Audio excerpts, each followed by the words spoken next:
Welcome to Coffee Break with KA and Dana. We're brought to you by the Lesbian Talk Show. I'm KA, a lesbian romance author, and in my past life, a counselor and a social worker. And I'm Dana, an avid reader, coffee connoisseur, recovering alcoholic, and a graduate of the School of Hard Knocks.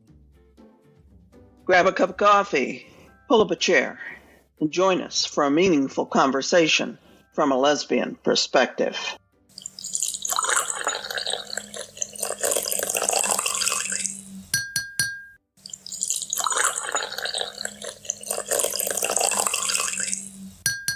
They spew negativity to demean and deflate you, and they think you're the problem. In this episode, Kay and Dana will discuss toxic people, how to handle them, and how to survive toxic times. Won't you join us for a meaningful conversation?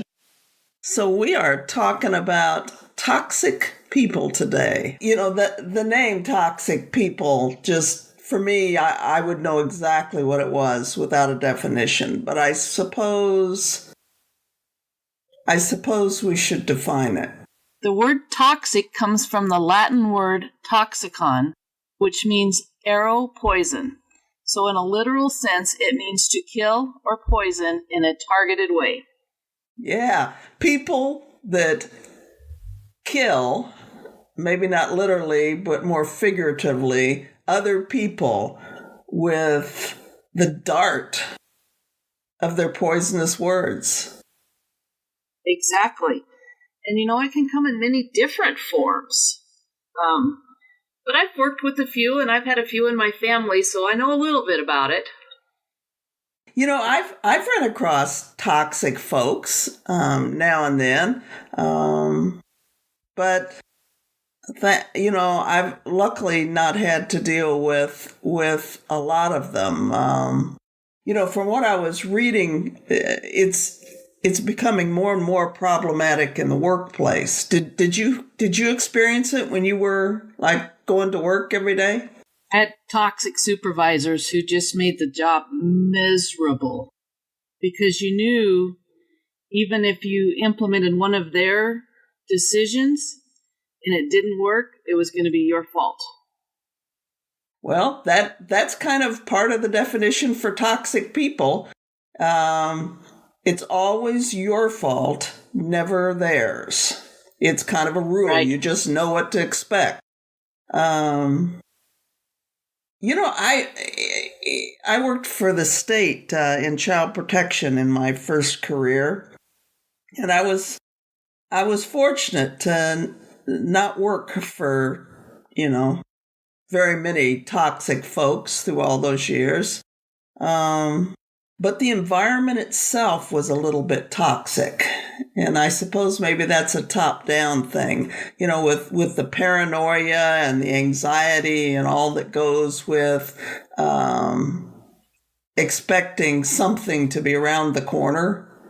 That you go to work and expect the other shoe to drop. Yeah, that you expect the other shoe to drop. So environments can be toxic, and you look around and you don't really see toxic people, but yet the people in the environment kind of absorb that. And so, I don't know, maybe they take their frustration out on others or whatever.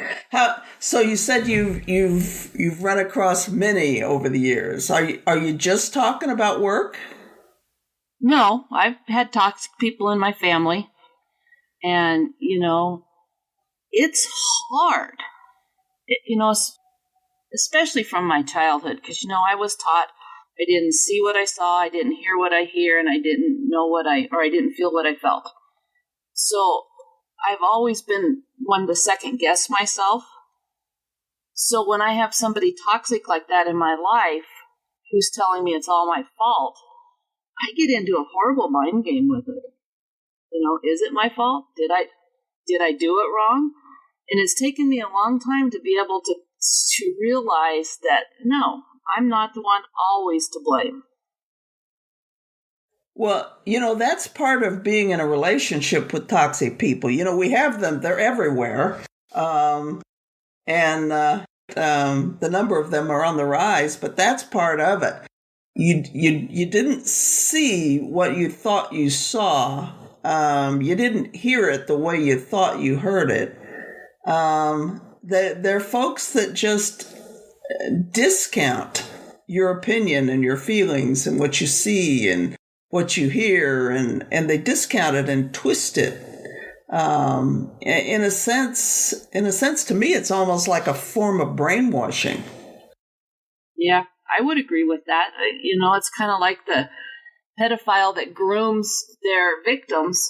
Toxic people, I think, groom their victims. They're really nice in the beginning, and they kind of suck you in, and then they just smash it like a bug.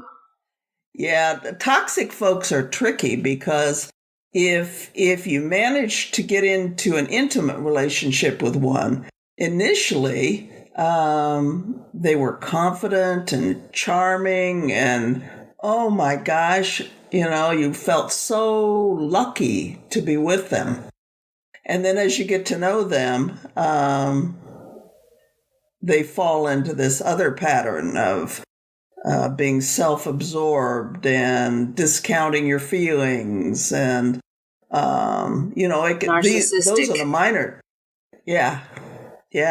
So there was one thing we read an article as part of our preparation for this show, and there was one thing that just totally stuck with me, and I resist the urge to talk about politics, but I can't resist reading this.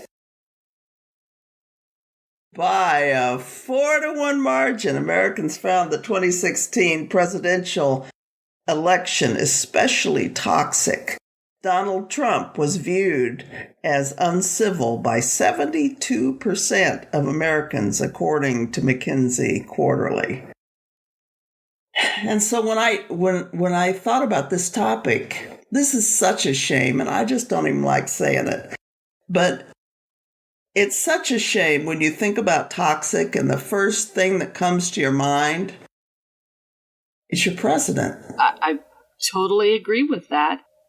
And the problem with that is it rolls downhill. People see the president acting like a ninny, for lack of a more nicer term for the podcast, and they think it's okay for them to act that way.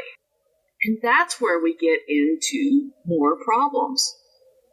Yeah, that role model piece. I think that is a piece of it. That's also a piece of it in families. If you've got a toxic parent who's a role model, there's likely to be a toxic child that goes off to school bullying other children. That role model piece, is a piece of it.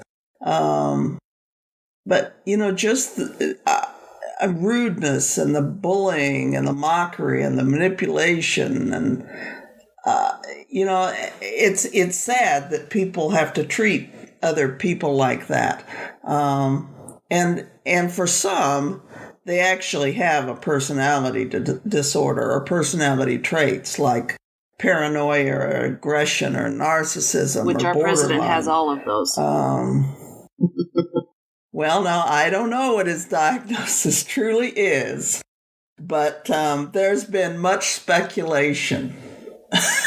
Well, I'm not a doctor, but I'm speculating. And, it's just sad.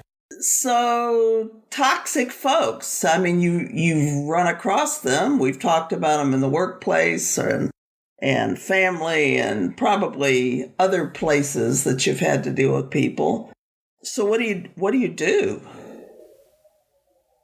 Well, the quicker you can diagnose or figure out that's where it starts from, you've got to stay away from them, because they just suck you in. They're like a vortex, and they suck people in, and it's hard to get out of that situation, whether it's at work. Most people need their jobs. Even though they don't like them and don't like the people they work for, they need the job. And at home, it's I would guess, even harder to get away from a toxic person. Yeah, well, it could be tricky in both places. I mean, you need your job, but there are things that you can do. If your toxic person is your boss, well, I mean, if you're in an organization where you can transfer, then you might want to think about that. Some people have one boss and one job, and so for that, you've got to be a little more creative. But sometimes your toxic person is your office mate. True. I mean, you can ask to get a different office.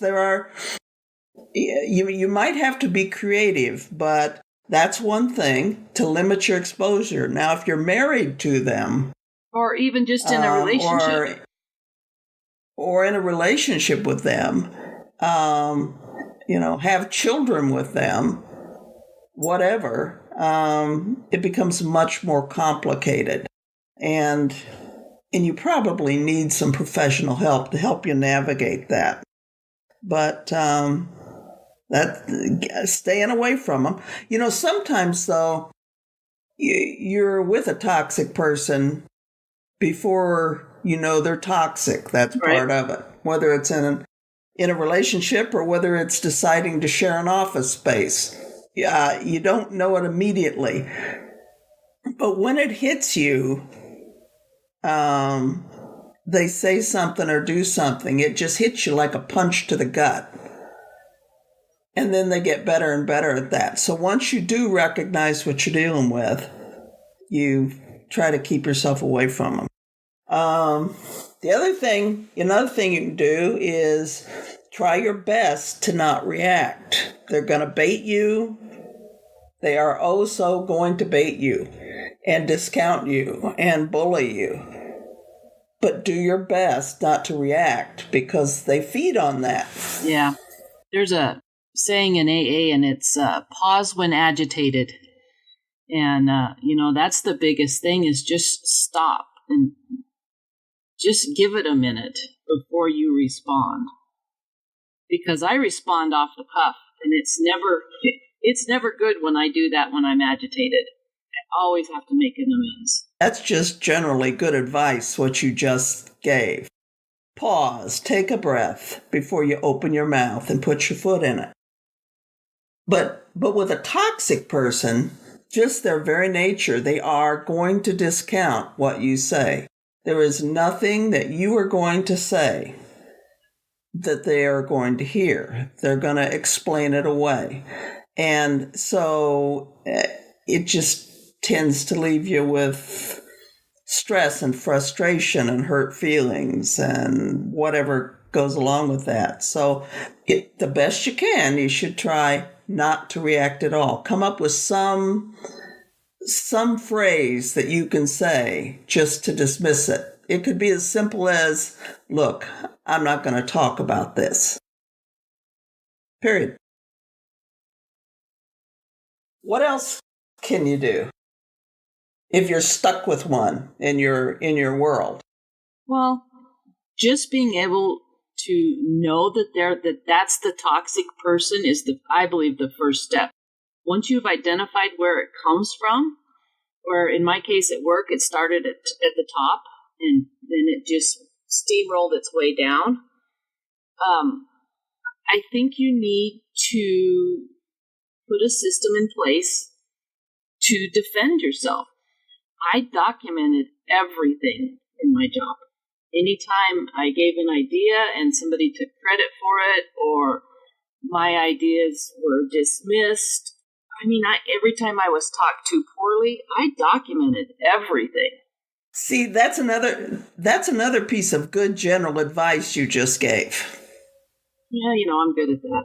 But if you're having trouble at work, even if you're not dealing with someone who's actually toxic, if you're having trouble, document. Take time to write things down. You might need that information, but especially with your toxic person. And I found it best in an email. I opened up a brand new email account just for my emails, and I would do the email and then send it because then it had a recording of the date it was written and the date it was, how it was received. And I could prove each thing. according to the dates from the emails. Yeah, I've done that a time or two when dealing with an iffy situation in the workplace. That's a good thing to do. It's date stamped and there's no change in it. Yep. Send it and print it. Yep. And save it. Yes. Yeah, that's good. Yeah.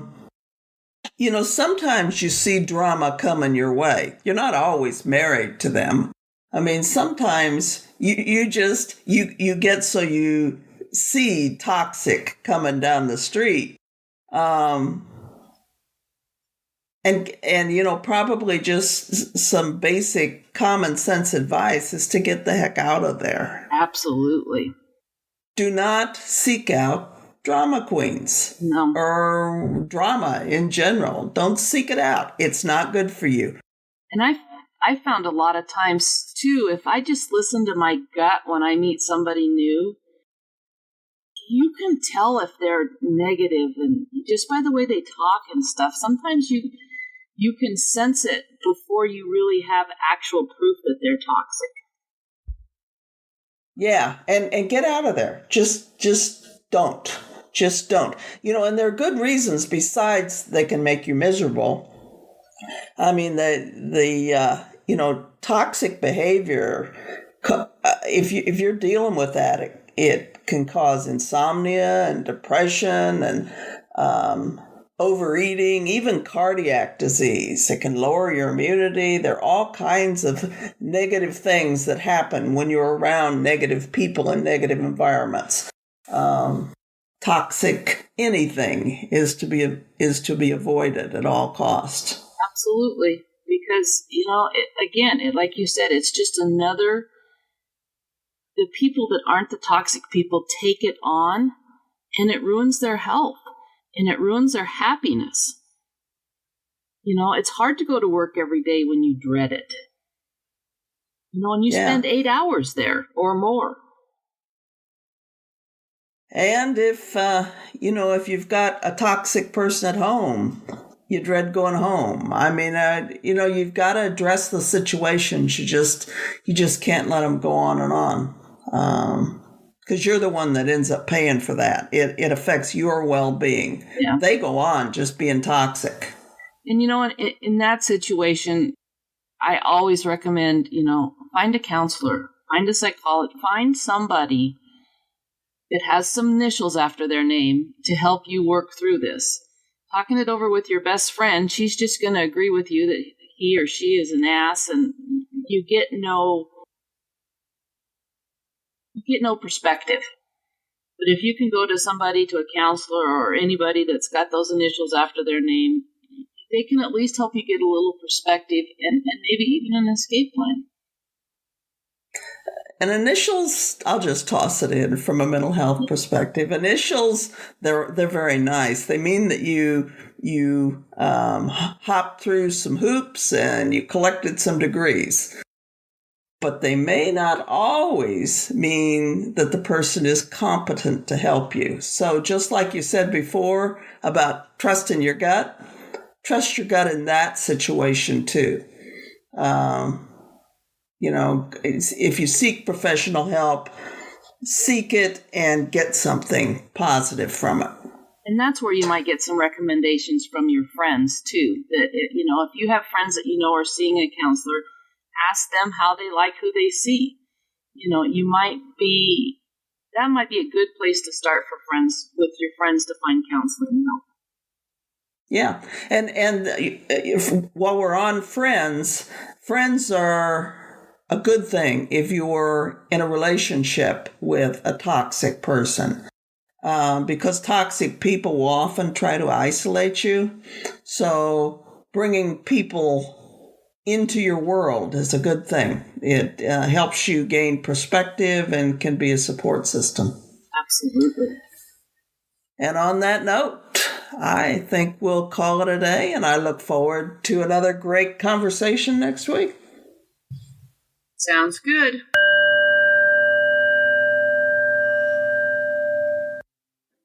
You've been listening to Coffee Break with KA and Dana, meaningful conversations from a lesbian perspective, brought to you by the Lesbian Talk Show.